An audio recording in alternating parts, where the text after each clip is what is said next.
Saturdays are exclusively for pancakes and potting. Got a new mic.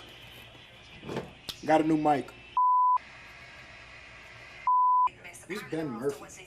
Time to start the show!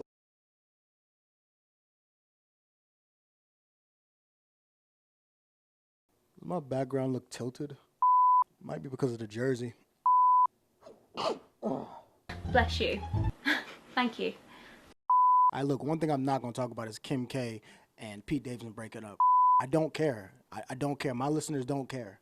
I don't care. 2 seconds later. The Kardashian star and Pete Davidson have broken up and decided to just be friends. Sources close to the couple exclusively tell E! News. Insiders share that while the pair has a lot of love and respect for each other, they found that the long-distance dynamic and their demanding schedules made it really difficult to maintain a relationship. The split occurred sometime this week. Pete has been spending part of the summer in Australia working on the movie Wizards. As for Kim, she continues to raise 4 kids, North, Psalm, Chicago, and Saint, with her ex Kanye West. Man, I don't care. Didn't someone just have to pay $50 million to the Sandy Hook people and all that? Jury awards parents of Sandy Hook victim more than $45 million in punitive damages in Alex Jones defamation case. What the mother? Texas jury on Friday added $45.2 million to the damage that conspiracy theorist and media personality Alex Jones must pay to the parents of a Sandy Hook shooting victim as punishment for repeatedly claiming the school shooting was a hoax. Blah, blah, blah. Neil Helslin and Scarlett Lewis, the parents of 6-year-old victim Jesse Lewis, sought $150 million from Jones after he told listeners of his Austin-based website and broadcast InfoWars? They spelled informers wrong. That the government staged the Sandy Hook shooting in order to take away Americans' guns. The tragedy was the nation's second deadliest. On Thursday, the jury ordered Jones to pay the parents $4.1 million in compensation for his comments, bringing the total amount owed to just under $50 million. Friday's order determined punitive damage can be awarded. Yo, let's talk about how your words have power. What happened to freedom of speech in this country, man? Oh my gosh. Watch what you say, because it could be costly. Literally. Welcome to another edition of the Blurry Vision Podcast. And I am your host, Shaquille Davis.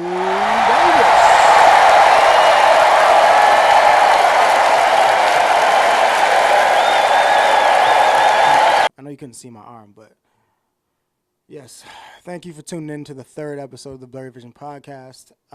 This is the robe episode. I don't really know what. Hold on. Forgot to put my watch on. I'll be right back. Okay, got my watch on now. I want to thank you guys for tuning in to the 3rd episode of the Blurry Vision Podcast. I cannot believe I've been doing this for 3 weeks now. It's been a huge honor to do this.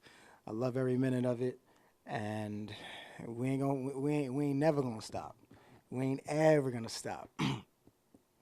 But before I get into all my topics for today, I want to give a special shout out and a happy birthday to my guy out there in New York, my 6'4" brother, my Italian brother, Paul Peroni. Give Paul a round of applause. It's his birthday. Let's go.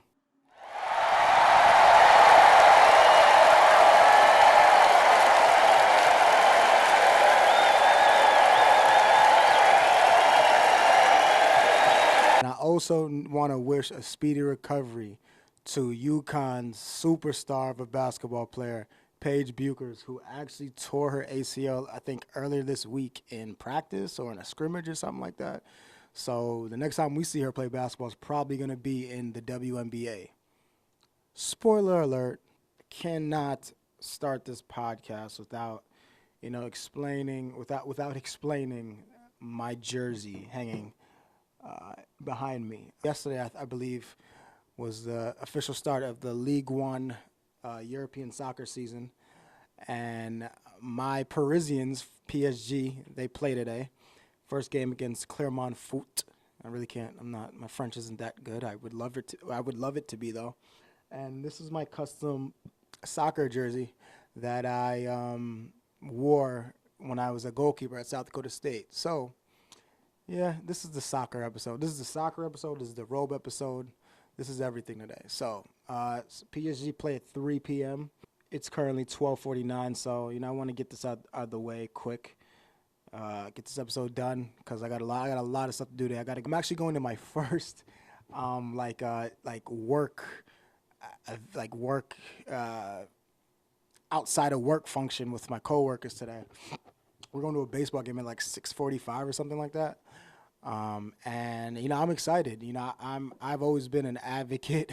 I've always been an advocate that like coworkers are not your friends. Coworkers are forced relationships. You can definitely have a good and great relationship with your coworkers, but I truly believe coworkers are not your friends besides like maybe one or two, unless you guys had a relationship before you guys started working. But with that said, yeah, I love the people I'm working for. I can't remember the last time I was getting a government check and I was happy to wake up every morning and be like, oh man, gotta get to work. I'm happy to get to work. I'm happy to go to work. Like it comes to the point where when I get home, like I just want to go to sleep so I could just do it all over again the next day because I love work so much. I love going to work so much. But when I get home after work, I have to do my jump rope workout, do my push-ups. I have to go get some hibachi food, or cook or grill, and it's just like and shower, and it's just so tedious because like, oh my gosh, I just want to go to work again. So, yeah, I love going to work. As for my job, the job that I actually have to do, it's a process. I'll tell you that. It's a process. It's all about proving your worth and showing your true talents. This is going to be the soccer episode. Even though I'm gonna get into other things, as you already heard me talk about Paige Bueckers and stuff. We will talk about PSG to probably end the episode. So stay tuned for that. I have to tell you this crazy story that happened at work this week. When I was shadowing one of my coworkers, a real super talented photojournalist. His name's Gene Cotton. He if it wasn't for him, I would not be able to edit this the way you see it. Me and him kind of butted heads this week a few times, but he means well, and he's a freaking super genius with this camera photo talk stuff.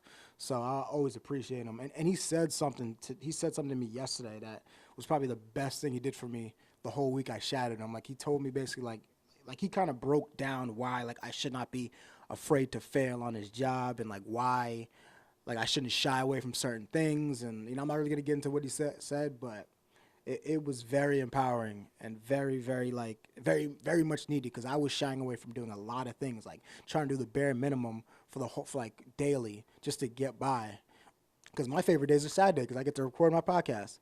So yeah, I want to give a shout out to Gene Cotton. Let's give him a round of applause.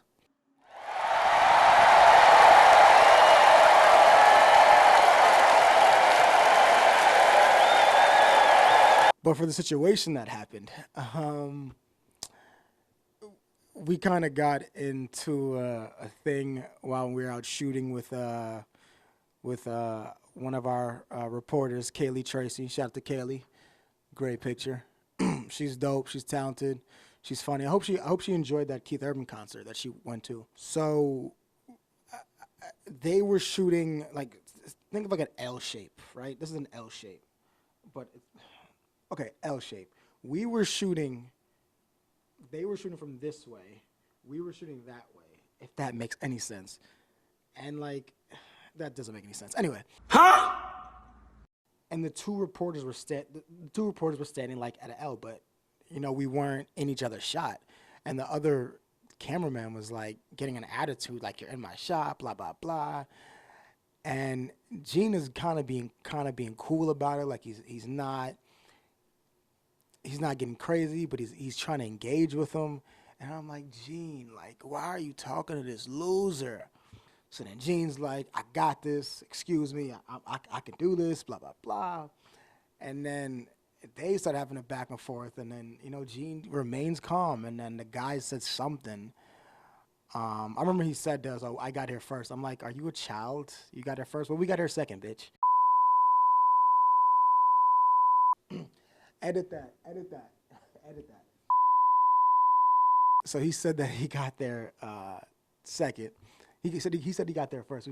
I said in my head that we got there second. More words were exchanged, and then probably shouldn't tell this story. One eternity later. Yeah, I probably shouldn't tell this story. Scrap it. I don't want to get anyone in trouble. I don't want to do that. Let's move on. So yeah, I got to go to a baseball game. Even though I'm not going to tell the story, I don't like other journalists. I hated it in my last job when I was in Rock Springs, Wyoming. Shout out to everybody in Rock Springs, Wyoming. So yeah, I don't mess with other journalists because like at my last job in Rock Springs, Wyoming, like they would always just have to come over and like talk to me. Like I don't want to talk to you. I'm here to do a job. I don't like people. Leave me the hell alone. Work was great this week. Work was good. We had a security situation where. I guess it was Thursday. It was Thursday night. I guess some guy had slipped under the. So at First Coast News, it's like barricaded, like there's a gate. You can't get in. You gotta have a car tag, all that. So some crazy guy slipped under the gate, and then somehow he got through we call it the DeGero door. The DeGero is how we broadcast things live. It's like a backpack. He must have got through that door, and then he went into Anne's office. I'll put a picture up of Anne, not right there, right there. She is our... A little longer than a few minutes later. So Anne is our executive producer of Special Project. Oh, wow. Hi, Cat. This cat's always... Marge, what's up? Marge the cat tries to escape thy clutches of the frigid temperatures of thy house. She almost makes it through thy cat door until her efforts are thwarted by a blockade in the form of a cat door cover. Marge the cat looks astonished as she can't get through the blockade, as she now must find another passageway to the open world. And Anne is our executive producer of Special Projects. And the guy came in through the DeGero door, and that's where my office is.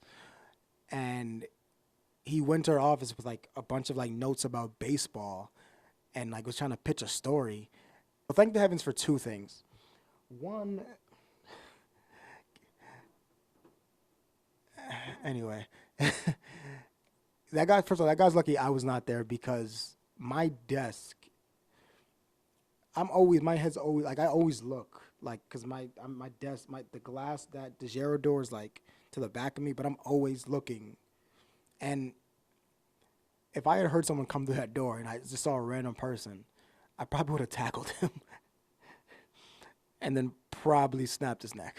Relax. You know, good thing that didn't happen because I probably wouldn't be here right now talking to you guys on my third episode of the Blurry Vision Podcast. Like, you don't do that. So yeah, it was a whole big security thing and all that, and we had to do like 2 Zooms, and there's new laws in place. But I'm grateful Anne's okay. She's kind of funny. We don't want anything happening to her or anybody else at First Coast News. So what a week. Okay, now I can get into my first real topic. I need to talk about Britney Griner.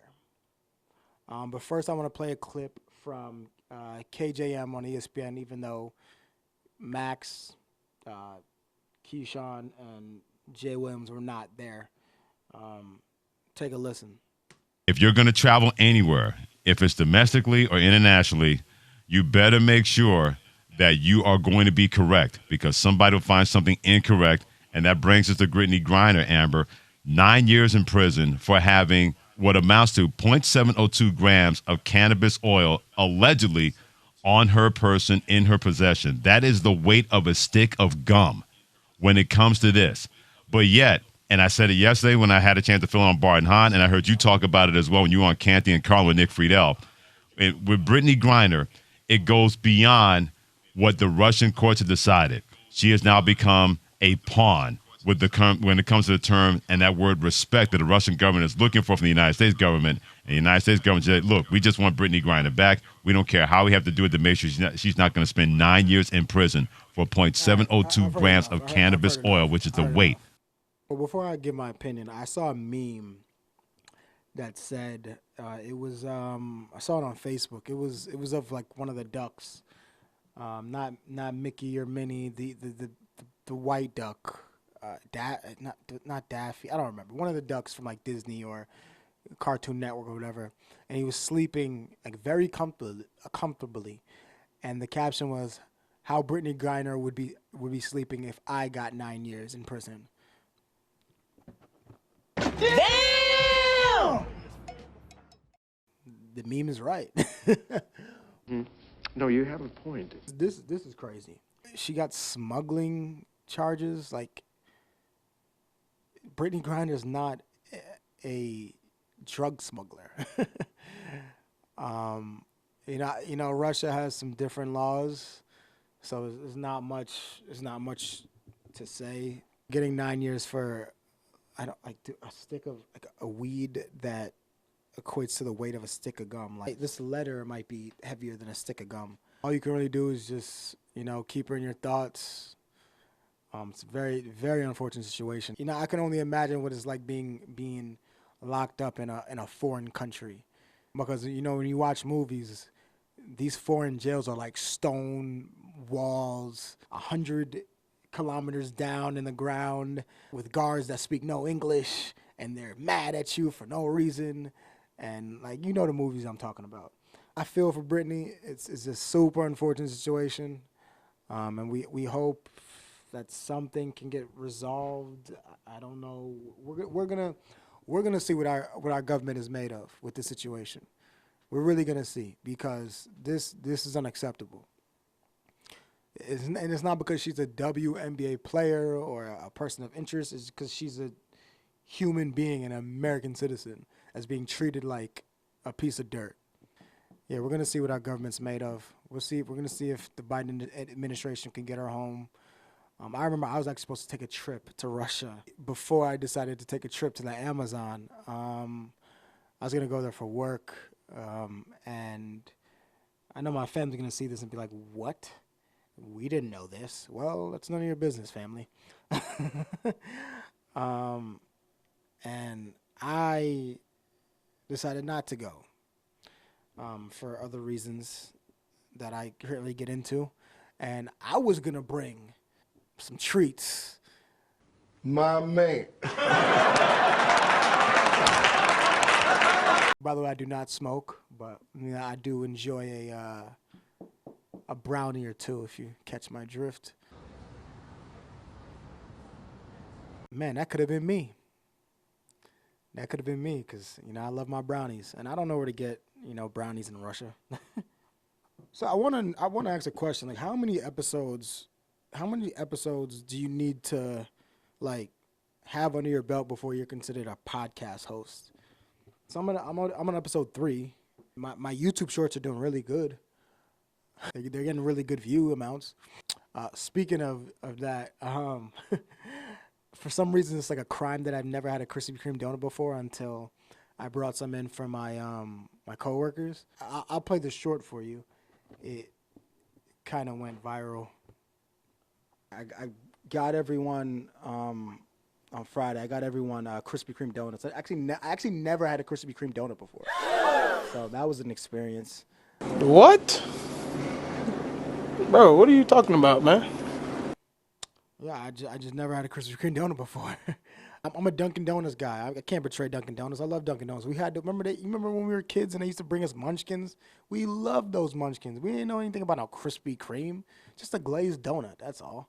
So, yeah, I don't know why it's a big deal. I don't know why that of all clips has went viral. Like, that's like my second most viewed YouTube short, and it's crazy. Even my friends are like, "What? You doing okay? You're not.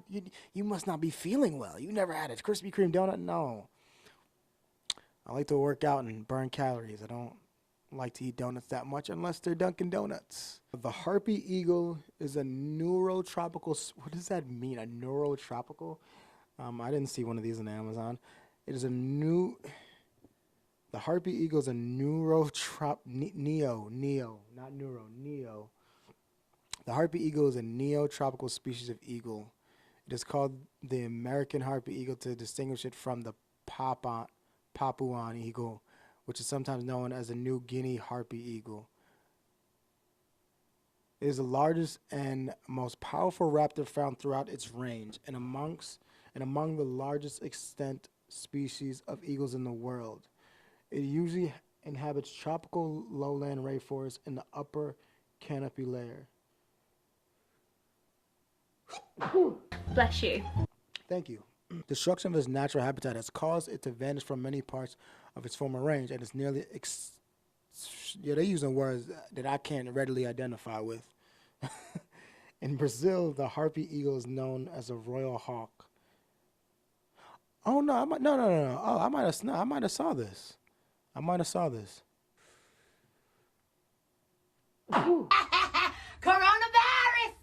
Coronavirus! Shit is real! Shit is getting real!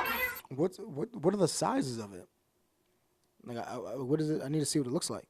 Harpy Eagle may measure 2 feet to 4 feet. Whoa, that's a monster. That's not a bird. Show me one of the biggest ones. Let me. Oh, Lord have mercy. What? Look at that big mother. Why I keep sneezing? Damn, look at this gigantic creature. Yo, this eagle is bigger than my nephew Wade, yo. What in the world? He's like the size of me. He's too. Yo, shout out to the Harpy Eagle, man. I love you. Don't hunt for me. This motherfucker is huge. Time to get into the topic of today. My team, Paris Saint Germain, PSG. Will PSG finally win the Champions League this year? We've asked this every year since the Qatari owners took over our team and fluctuated billions, if not trillions, of dollars into this beautiful French club. I am one of the biggest PSG supporters. Well, I mean, I think I am, but imagine what it is in Paris. To answer that question, I need to break some things down. We had what was dubbed the greatest transfer window of like all time last summer. We signed Nuno Mendes at left back. I can't even say Hakimi's first name. Ashraf Hakimi. Gigi Donnarumma. I'm sure we signed like 2 other people, but anyway. But we also signed Lionel Messi, the man that some people say is the greatest to ever do it. Personally, I'm more of a Ronaldo guy, but Messi is definitely spectacular. When we made these signings, the whole world was like, man, just give it to him. Give it to him. They just give him the trophy now. Give him the Champions League trophy now. And, you know, I remember when I saw that first picture of Messi in training, I could not believe it. So, yeah, when I first saw that picture of Messi in training, I was like, wow, this is really happening. And I honestly still can't believe it. And, you know, we started off all right. We had that first, we think we played Man City on match day 2 last year in the Champions League group stages. And we beat them, 2-0? Was it 2-0? Messi scored that amazing goal, and I was like, we are going to win this whole competition. Well, I didn't really think that, but I was like, we have a good chance. And I was like, if you could beat the tacticians that are Man City in this game that I call soccer, the rest of the world calls it world football, then we'll be all right. Neymar, Mbappe, Lionel Messi, even though I'm not a big fan of Kylian Mbappe, I have been quoted in the past and saying he's one of the most overrated talents he's one of the most overrated athletes in history. How do you react to that? Hold up. He's an idiot. Don't listen to this. He's an idiot. All right, that's what we got to say about that. He's an idiot. Next question. Because when you're dubbed, oh, you're going to be better than Messi and Ronaldo, you've constantly come up short. How can you be how can you be the next Messi and Ronaldo when, you know, you haven't led us to anything? On the biggest moments, he's failed. He had a chance to win it against Bayern in the Champions League final a couple of years back, and he gave Manuel Neuer a back pass. Nothing on toward, and that's terrible for Malaba. And here's a chance for Mbappe, and instead it's Herrera, and Mbappe, and it's straight at the goalkeeper. Clear as charge. I'll never forget that, nor will I ever forgive him until he delivers us a Champions League trophy that he owes us. I remember Stevie Nicol said, oh, you don't sign players like Ander Herrera if you want to win the Champions League. Ander Herrera should have had the game-winning assist in that Champions League final. Stevie? Mbappe has constantly let me down. I'll never forget against Man United when he was slipping all over the place and couldn't put the ball in the back of the net. He was slipping all over the place, and he just refused to put the ball in the back of the net the amount of times that we needed him to. So I've never been the biggest Mbappe guy. You know, he seems like, you know, last year he looked really good, but you know, he looked great against Madrid, but he didn't lead us to anything. So these are the migraines and the headaches you have to deal with as a PSG fan, because every time it looks great and looks good, there's just an epic collapse, whether it's the ref's fault or the player's fault. We had Real Madrid last year. We had them in the palm of our freaking hands. And then Donnarumma. Just clear the ball. Clear the ball. And then it was over from there. And you know, it's crazy. I was with my guys, Preston and I was with Preston at the time watching the game, but shout out to Oscar too. To my guys, my Cali guys. And I think Preston had just asked me right before we started watching the game. He was like, yo, who would you rather have in net, Shaq? Keylor Navas or Gigi Donnarumma? And I'm like, maybe Donnarumma, even though I'm the biggest Keylor Navas fan. He has the most Champions League titles. He's tied for the most Champions League titles of any goalkeeper in history. So I was like, man, I got to go Gigi. Hour later, man, I take that back. Keylor, I will never doubt you again. And now this season, our new coach, Christophe Galtier, he's named Donnarumma the starting goalkeeper. So I'm assuming Donnarumma is going to start in about an hour and 30 minutes. The lineups will come out in about 30 minutes or so. Clermont Foot. But, yeah, we should take care of Clermont Foot. We played really, really good against Nantes in the Trophée gosh, I butcher these foreign words. Trophée des Champions. We looked really good. I can't remember the last time I saw Neymar play that good, like in recent history, because last year he was not at his best. And Messi looked really good. Like, we got some new midfielders. We brought in Renato Sanchez. I don't know why we brought him in. When he was lighting the world on fire at Benfica, we offered him. We offered a little bag for him. He wanted to go to Bayern. He wanted to go to the premier club of the world, and we saw how that worked out for him. Garbage at Swansea. Really good at Lille. I'll give him that. Really good at Lille. And now he wants to come to us for what? If I'm not getting the Benfica Renato Sanchez, I don't want him. I don't want him. We don't need him. We have so many midfielders now. I'm trying to figure out who's going to get sold. Yeah, so far, we've looked amazing. Against Nantes, Messi scored. Neymar scored a crazy free kick. And he scored a penalty. And then I remember Sergio Ramos scored as well. So we looked really good playing a back three. Not a fan of a back three because with a back three you need to be tactically and mentally disciplined. You have to be mentally and tactically sound and disciplined, I believe, to play a back three. And we've seen over the years PSG are not mentally disciplined. So it's going to be very interesting to see how this back three works out. I'm very excited about the addition of Nordi Mukiele. I wanted him 2 years ago. I wanted him as our right back, but we got Hakimi. But I'm so excited for Nordi Mukiele. This kid is such a talent. He's like 6'2", 6'3", could play center back. Could play right back, right wing back. Could probably even slide him in the midfield a little bit.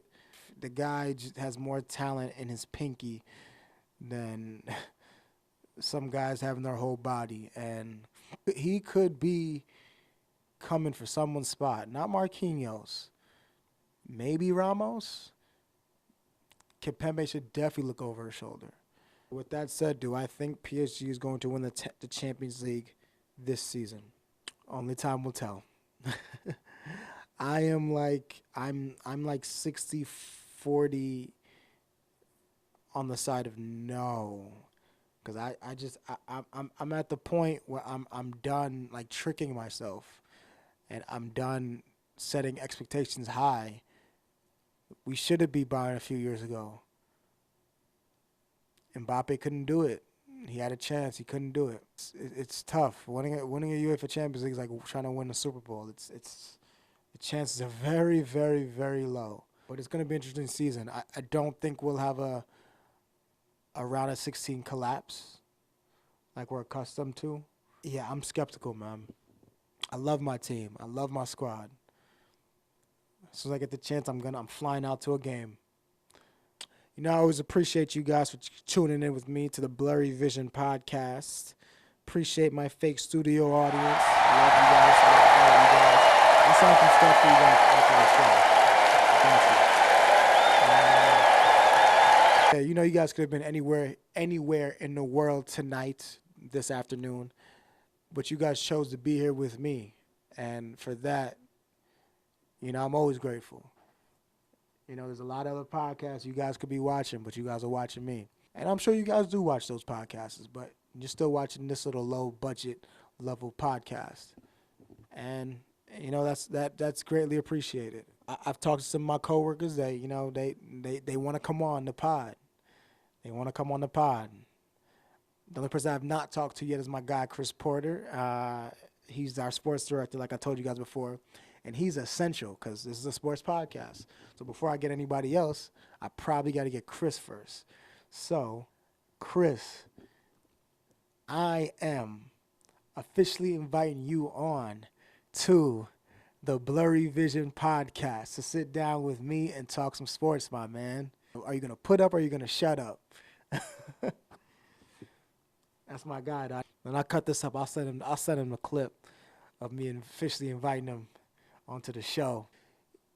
He is Mr. Sports. So, you know, it'll be fun. That's my guy, man. But until then, you know, I'll check in with you guys next week. This has been fun. Kind of a quick episode. Quick for me. I don't know how long this episode's going to be. Definitely not going to be 27 minutes like last week's. You guys stay safe out there.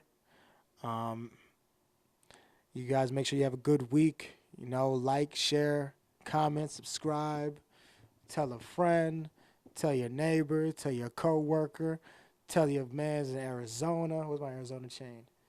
Necklace. Yeah, tell your mans in Arizona, tell your mans in Atlanta, tell your man in Jacksonville that Shaq is here.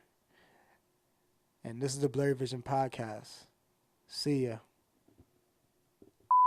Maybe we should do that over. I didn't like that see ya part. I wrote this to G-Eazy. I wrote this for him. Let's go. I really live this. Yeah. Cause this money not gonna make itself. Rare de Janeiro, cause it's about when you take yourself. Been around the world getting bad, trying to make this rough. Pray for prosperity and love, and we pray for health. I need 150 cages for a walkthrough. But here my agent guy, I'm not the guy to talk to. My rate is not the roof to go even by a walk. I got the time to talk, the bags are coming by the flocks. I'm working off from Brooklyn, 5 o'clock to 5 o'clock. Let's go! I'm out a lot of chalk. I wanna tell you this a folly pop. Hey, that's real rap though, man. Hit my agent, man. I'm not the guy to talk to. Shout out to my girl M-Dub. Let's go! We're out of here. I love it. It's a great episode. Great episode. Great episode. Hey, what we eating for dinner tonight?